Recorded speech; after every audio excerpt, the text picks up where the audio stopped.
सफलता की पोशाक कभी तैयार नहीं मिलती। इसे बनाने के लिए मेहनत का हुनर चाहिए। अच्छे और सच्चे रिश्ते ना तो खरीदे जा सकते हैं, ना ही उधार लिए जा सकते हैं। इसलिए अपने जीवन में आप उन लोगों को जरूर महत्व दें जो आपको महत्व देते हैं। सुबह के अभिवादन के साथ हेलो इंडिया, मैं हूं पराक्रम सिंह शेखावत।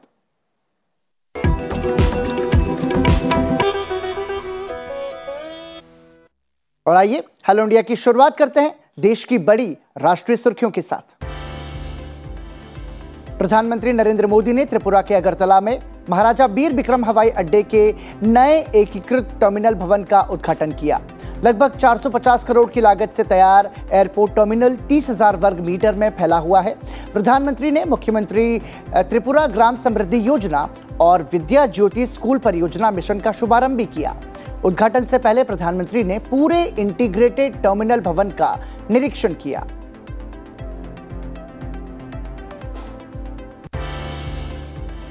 इससे पहले प्रधानमंत्री नरेंद्र मोदी ने मणिपुर की राजधानी इंफाल में 4,800 करोड़ रुपए से ज्यादा की 22 परियोजनाओं का उद्घाटन और शिलान्यास किया।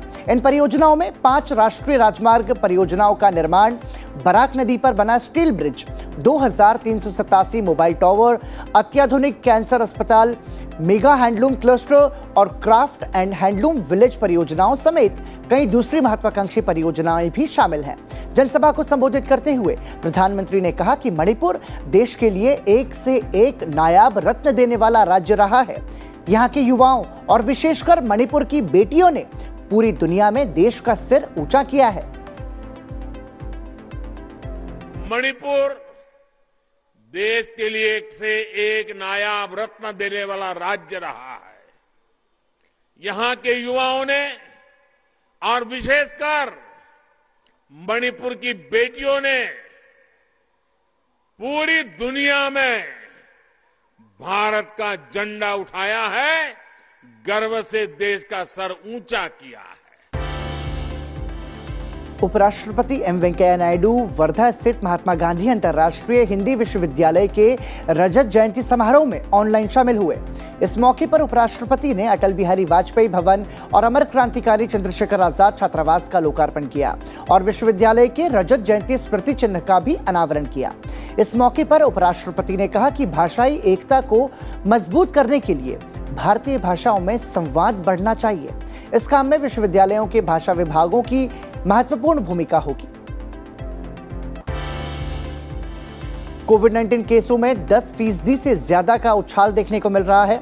पिछले 24 घंटों में 37,379 नए कोविड-19 के मामले दर्ज किए गए। कुल संक्रमितों की संख्या 3.5 करोड़ के करीब पहुंच गई है। वहीं एक्टिव मामलों की संख्या 1,71,000 से ज्यादा है। कोरोना से ठीक होने वालों की बात करें तो पिछले 24 घंटे में 11,000 से ज्यादा मरीज कोरोना से ठीक हुए हैं। उपचाराधीन मामले संक्रमण के कुल मामलों का 0.49% है, जबकि कोविड-19 से स्वस्थ होने की राष्ट्रीय दर 98.13% है। देश के 23 राज्यों और केंद्र शासित प्रदेशों से कोरोना वायरस के नए स्वरूप ओमिक्रॉन के अब तक 1,892 मामले सामने आ चुके हैं, जिनमें से 766 लोग संक्रमण मुक्त हो चुके हैं। केंद्रीय स्वास्थ्य मंत्रालय के मुताबिक नए स्वरूप के महाराष्ट्र में सबसे अधिक 568 मामले सामने आए हैं और इसके बाद दिल्ली में 382, केरल में 185, राजस्थान में 174, गुजरात में 152 और तमिलनाडु में 121 मामले सामने आए हैं। राष्ट्रव्यापी कोविड टीकाकरण अभियान के तहत देश में 147 करोड़ 60 लाख से अधिक टीके लगाए जा चुके हैं। स्वास्थ्य मंत्रालय के मुताबिक कल 99,27,000 से अधिक टीके लगाए गए। अब तक 15 से 18 वर्ष आयु वर्ग के किशोर युवक युवतियों को 81 लाख से ज्यादा टीके लगाए जा चुके हैं। 18 साल के बच्चों में कोविड टीकाकरण को लेकर किशोरों और उनके माता पिता में उत्साह देखने को मिल रहा है। टीकाकरण के पहले ही दिन कल 42 लाख किशोर युवक युवतियों को टीके लगाए गए। केंद्रीय मंत्री डॉक्टर जितेंद्र सिंह ने कोविड संक्रमितों की बढ़ती संख्या को देखते हुए सरकारी कर्मचारियों के लिए बायोमेट्रिक उपस्थिति तत्काल प्रभाव से निलंबित करने का ऐलान किया है। फैसला कर्मचारियों की सुरक्षा और स्वास्थ्य हित में लिया गया है।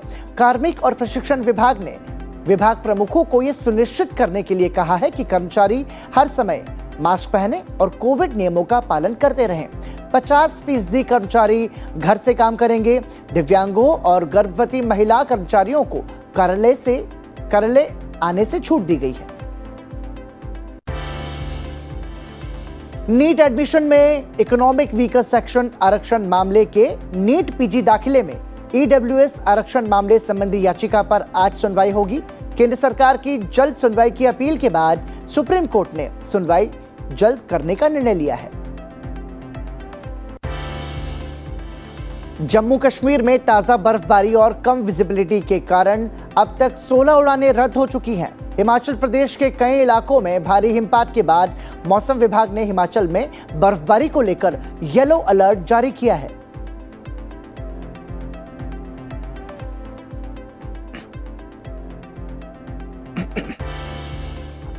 और राष्ट्रीय सुर्खियों के बाद आइए अब नजर डालते हैं NEWS यानी कि देश के चारों कोनों से आ रही राज्यवार सुर्खियों पर। बीजेपी के राष्ट्रीय अध्यक्ष जेपी नड्डा तेलंगाना बीजेपी प्रमुख बी संजय कुमार की गिरफ्तारी का विरोध करने हैदराबाद पहुंचे। जेपी नड्डा यहां बीजेपी के कैंडल मार्च में भी शामिल हुए। केंद्रीय मंत्री नितिन गडकरी उत्तराखंड के उधम सिंह नगर में बीजेपी की विजय संकल्प यात्रा में शामिल हुए। जनसभा को संबोधित करते हुए उन्होंने उत्तराखंड राज्य में चल रही राष्ट्रीय राजमार्ग परियोजना और राज्य में प्रस्तावित सड़क परियोजना की जानकारी दी। जम्मू कश्मीर के कुलगाम जिले में सुरक्षा बलों के साथ मुठभेड़ में लश्कर-ए-तैयबा के 2 आतंकवादी मारे गए। सुरक्षा बलों ने कुलगाम जिले के ओकी गांव की घेराबंदी कर वहां तलाशी अभियान शुरू किया था, जो बाद में मुठभेड़ में बदल गया। मारे गए दोनों आतंकी स्थानीय लोग थे और लश्कर से जुड़े थे। वो कई आतंकवादी गतिविधियों में संलिप्त भी थे। 2000 लोगों को ला रही क्रूज शिप में 66 लोगों के कोरोना पॉजिटिव पाए जाने के बाद क्रूज को गोवा पोर्ट से मुंबई लौटा दिया गया। कोरोना पॉजिटिव कई लोगों ने क्रूज से उतरकर गोवा के मेडिकल फैसिलिटी में क्वारंटीन होने से मना कर दिया था, जिसके बाद क्रूज को वापस मुंबई भेजा गया। नए साल की पार्टी के लिए क्रूज मुंबई से गोवा पहुंचा था। राजधानी दिल्ली में नाइट कर्फ्यू के बाद अब वीकेंड कर्फ्यू लगा दिया गया है। डीडीएमए की बैठक के बाद दिल्ली के उप मुख्यमंत्री मनीष सिसोदिया ने शनिवार और रविवार को वीकेंड कर्फ्यू लगाने की घोषणा की। सभी सरकारी दफ्तरों में जरूरी सेवाओं को छोड़कर बाकी कर्मचारियों को ऑनलाइन या वर्क फ्रॉम होम कराया जाएगा। प्राइवेट दफ्तर भी 50% की क्षमता के साथ काम करेंगे। दिल्ली में बसें और मेट्रो पूरी क्षमता के साथ चलेंगी, लेकिन बसों और मेट्रो में बिना मास्क के लोगों को प्रवेश नहीं दिया जाएगा। उत्तर प्रदेश के मुख्यमंत्री योगी आदित्यनाथ ने अलीगढ़ को 7,255 करोड़ रुपए के विकास कार्यों की सौगात दी। मुख्यमंत्री ने पारेषण केंद्र और 113 परियोजनाओं का लोकार्पण और शिलान्यास किया। साथ ही हरदुआगंज थर्मल पावर स्टेशन का निरीक्षण भी किया। उत्तर प्रदेश में आईआईटी कानपुर ने SGPGI लखनऊ के साथ मिलकर telemedicine platform digital health ATM launch किया। इसमें मरीज का इलेक्ट्रॉनिक मेडिकल रिकॉर्ड बना सकते हैं। इस सेवा के जरिए लोग घर बैठे ही डॉक्टर्स से face to face video call के जरिए बात कर सकते हैं। देश में तीसरी लहर की संभावना के बीच उत्तर प्रदेश की वाराणसी में कोविड कमांड सेंटर एक्टिव हो गया है। पूरे क्षेत्र में निगरानी रखी जा रही है। साथ ही यहां से लोगों को दवाइयों और किट भी दी जा रही है। बिहार में घने कोहरे और सर्द हवाओं ने लोगों की परेशानी बढ़ा दी है। सामान्य जनजीवन पूरी तरह से अस्त व्यस्त हो गया है। लोग लाइट जलाकर गाड़ियां चला रहे हैं। यहां अगले दिन 3 दिनों तक शीतलहर की संभावना भी जताई गई है। तमिलनाडु के मुख्यमंत्री एमके स्टालिन ने विशेष पोंगल पैकेज की शुरुआत की। इसके तहत 20 सामान दिए जा रहे हैं। इसका फायदा 2.25 करोड़ राशन कार्ड धारकों और पुनर्वास शिविरों में रहने वाले श्रीलंकाई तमिलों को होगा।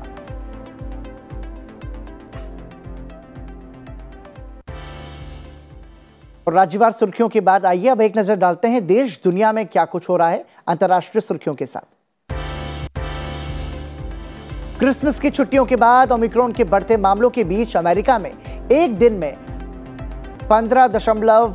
22 लाख लोगों के कोविड-19 से संक्रमित होने की सूचना दर्ज की गई। यह संख्या पूरी दुनिया के दैनिक मामलों से जोड़ से भी ज्यादा है। पिछली लहर की तुलना में 3 गुना अधिक है। इस बीच दुनिया में कोरोना मामले 29.2 करोड़ पार हो गए हैं और अमेरिका में बुरे हालात हैं। देश के अस्पतालों में 3/4 बिस्तर मरीजों से भरे हुए हैं और आईसीयू में 18,500 से ज्यादा कोविड-19 के मरीज हैं। US centre for disease control and prevention के मुताबिक 31 दिसंबर के बाद शुरुआती सप्ताह में हर दिन 500 से ज्यादा बच्चे भर्ती हो रहे हैं।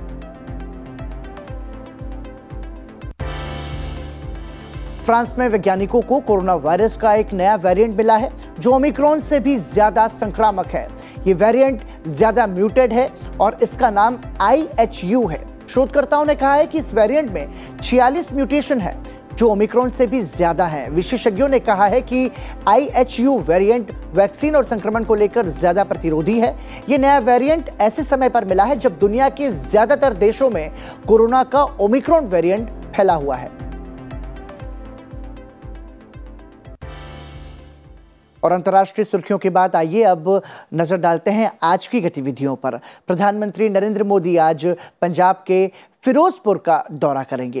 प्रधानमंत्री 42,750 करोड़ रुपए से अधिक की विकास परियोजनाओं की आधारशिला रखेंगे।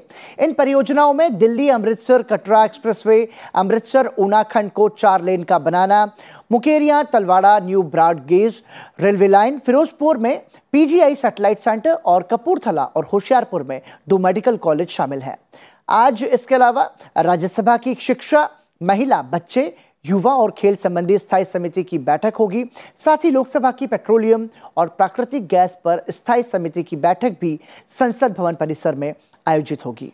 और आज भारत और दक्षिण अफ्रीका के बीच क्रिकेट के दूसरे टेस्ट मैच का तीसरा दिन है। जोहान्सबर्ग में हो रहे इस मैच की शुरुआत दोपहर 1:30 बजे से होगी। इसके साथ ही आगे की बात करें तो पूर्वोत्तर दौरे के समय प्रधानमंत्री नरेंद्र मोदी ने स्थानीय लोगों के साथ भी कुछ पल बिताए। वो मणिपुर में ड्रम बजाते दिखे। इस यादगार लम्हे को प्रधानमंत्री ने अपने ट्विटर अकाउंट से भी शेयर किया है। ब्रेक पर जाते जाते आपको दिखाते हैं इस यादगार लम्हे की एक झलक। आप बने रहिए हमारे साथ। ब्रेक के बाद आपको बताएंगे आज के दिन से जुड़ा इतिहास।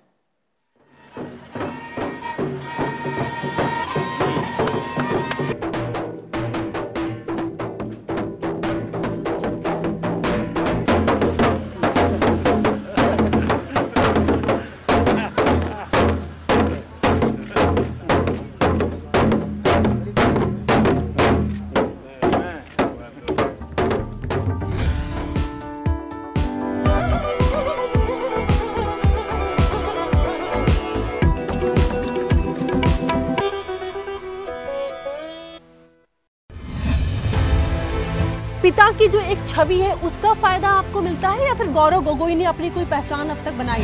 लोगों ने मेरे पिताजी के कारण भी और उनके अच्छे काम और उनकी अच्छी जो पर्सनैलिटी रही है उसके कारण काफ़ी लोगों ने मुझे आशीर्वाद किया है। आप उस इलाके से आते हैं जहां जब बाढ़ आती है फ्लड के टाइम में तो कुछ विधानसभा क्षेत्र मैप पर भी नजर नहीं आते हैं। क्या काम किया है आपने अब तक? 2 बार आपको वहां से मौका मिला है। बाढ़ असम की सबसे बड़ी समस्या है। तो इस समस्या को लेकर मैंने कोशिश की है कि हर स्तर पर मैं एक सांसद होने के नाते मैं जितना भी कर सकूं मैं करने की कोशिश की है।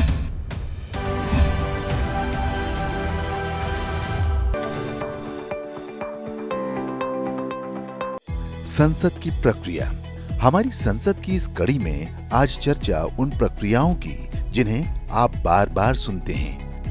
आज बड़ी ही आसान भाषा में हम आपको इस बारे में बताने जा रहे हैं। सबसे पहले स्थगन, एडजर्नमेंट। स्थगन एक निश्चित समय के सदन की कार्यवाही को निलंबित कर देता है जो घंटे, दिन या सप्ताह का हो सकता है, लेकिन वो तय होता है। सदन की कार्यवाही को स्थगित करने की शक्ति सदन के पीठासीन अधिकारी के पास होती है। सदन की कार्यवाही आज दिनांक 12 बजे तक के लिए स्थगित की जाती है। अनिश्चित काल के लिए स्थगन, एडजर्नमेंट सिने दिया, मतलब अनिश्चित काल के लिए संसद की कार्यवाही को समाप्त करना।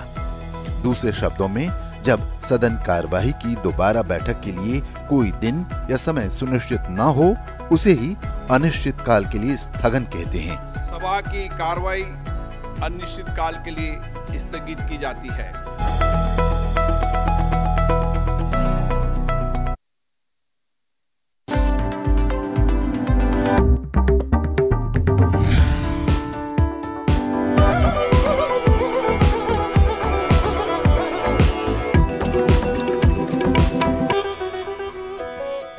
हेलो इंडिया ब्रेक के बाद एक बार फिर आपका स्वागत। और अब बात करते हैं आज के इतिहास की और जानते हैं कि इतिहास के पन्नों में 5 जनवरी के नाम क्या खास घटनाएं दर्ज हैं। 5 जनवरी वर्ष 1880 में बारिंद्र कुमार घोष का जन्म लंदन में हुआ। घोष भारत के प्रसिद्ध स्वतंत्रता सेनानी और पत्रकार थे। उन्हें बारिन घोष के नाम से भी जाना जाता है। वे आध्यात्मवादी अरविंद घोष के छोटे भाई थे। बंगाल में क्रांतिकारी विचारधारा को फैलाने का श्रेय बारिंद्र कुमार और स्वामी विवेकानंद के छोटे भाई भूपेंद्र नाथ दत्त को ही जाता है।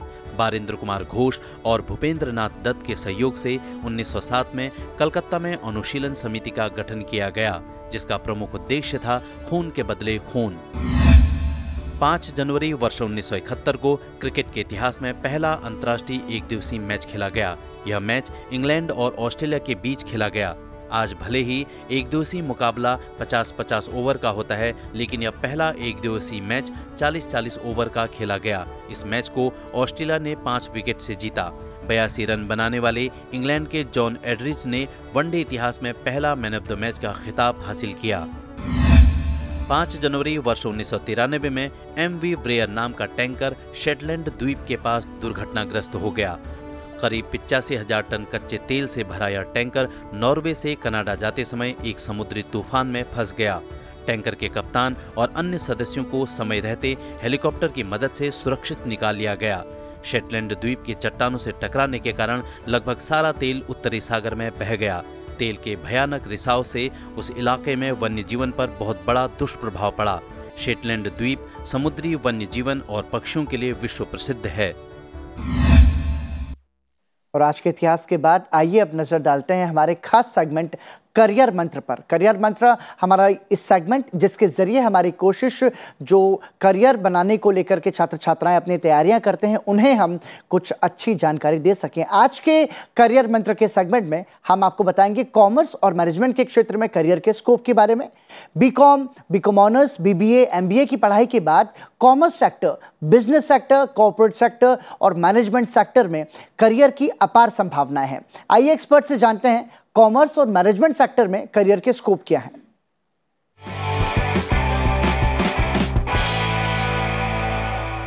कॉमर्स और मैनेजमेंट में जितना भी बच्चे आगे अपना कैरियर बनाना चाहते हैं उनके लिए जो ट्रेडिशनल हमारा बीकॉम ऑनर्स कोर्सेस है या BBA कोर्स है और bachelor of management studies course है, इसी कोर्स के साथ साथ भी बच्चे अपना आगे का कैरियर बनाने के लिए बहुत कुछ एडिशनल, जिसको कहते हैं कि वैल्यू एडिशन कोर्स भी साथ साथ बच्चा कर सकता है।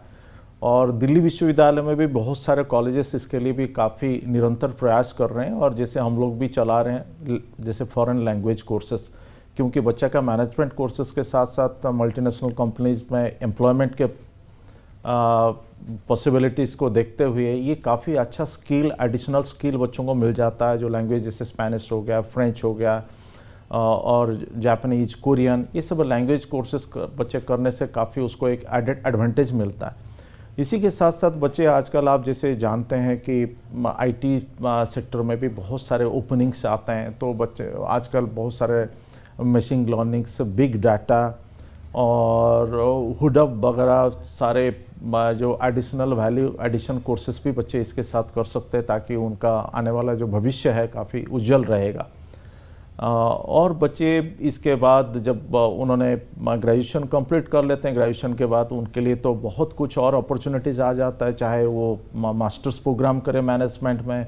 डिफरेंट आपको पता है कि भारत सरकार का निरंतर प्रयास से हमारे पास इंडियन इंस्टीट्यूट ऑफ मैनेजमेंट बहुत ज़्यादा है, जो कॉमन एंट्रेंस एग्जामिनेशन के थ्रू कैट के तहत बच्चों को एडमिशन के लिए मौका मिलता है और बाकी जितना भी यूनिवर्सिटीज़ है वो भी कैट से बच्चों को ले लेते हैं। तो वो तो एक मैनेजमेंट एंट्री मिल गया। इसके बाद बच्चा सिविल सर्विसेज में आजकल मैं देखता हूँ कि बहुत सारे बच्चे जा रहे हैं हमारे फील्ड से। और बाकी कॉरपोरेट में भी प्लेसमेंट, इवन ग्रेजुएशन के बाद में भी प्लेसमेंट का अपॉर्चुनिटीज़ बच्चे उसका फ़ायदा उठाते हैं, फिर कुछ एक्सपीरियंस लेके फिर पढ़ाई करने वापस आ जाते हैं।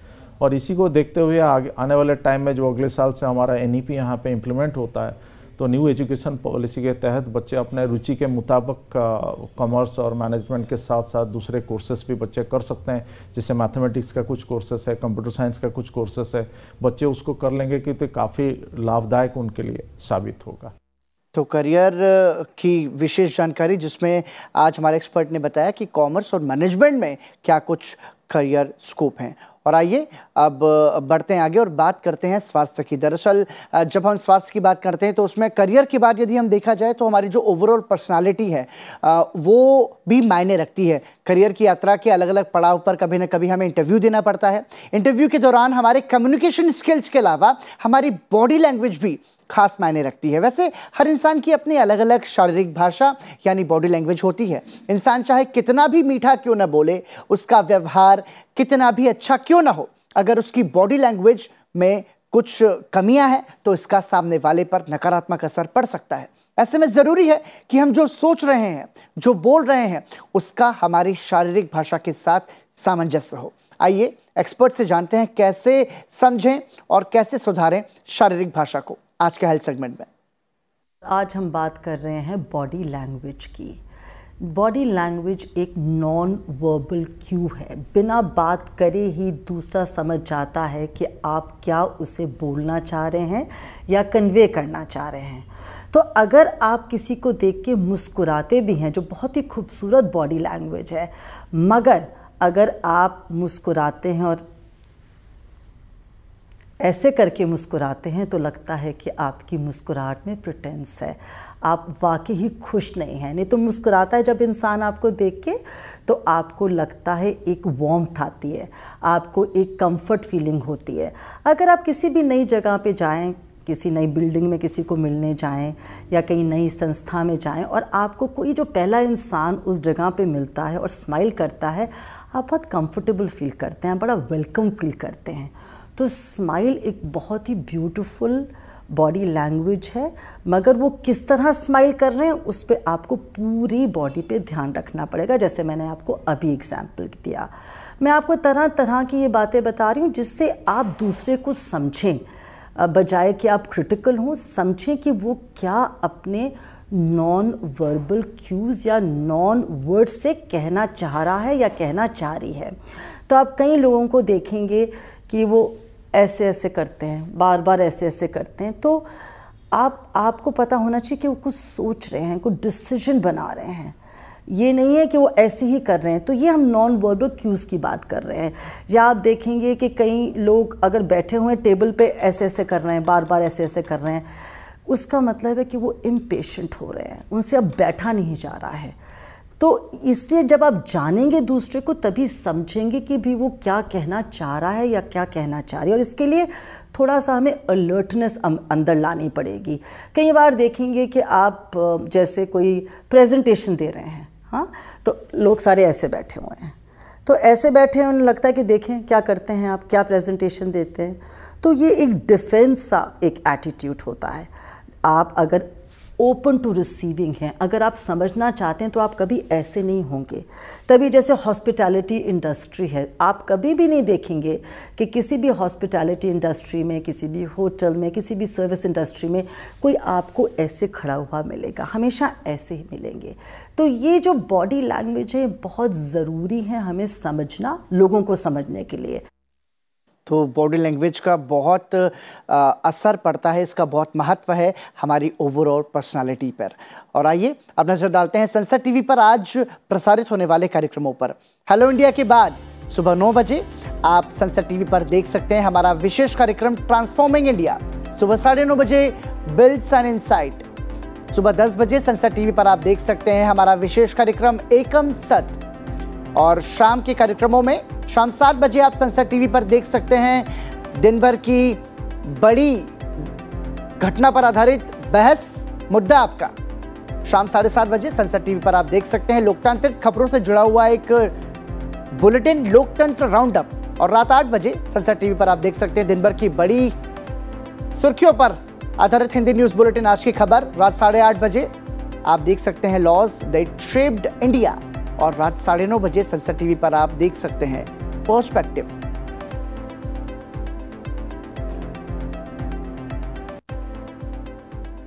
इसी के साथ हेलो इंडिया में आज के लिए इतना ही। जाते जाते आपको दिखाते हैं मनाली में आयोजित शीतकालीन कार्निवाल की झलक। मुझे दीजिए इजाजत, नमस्कार।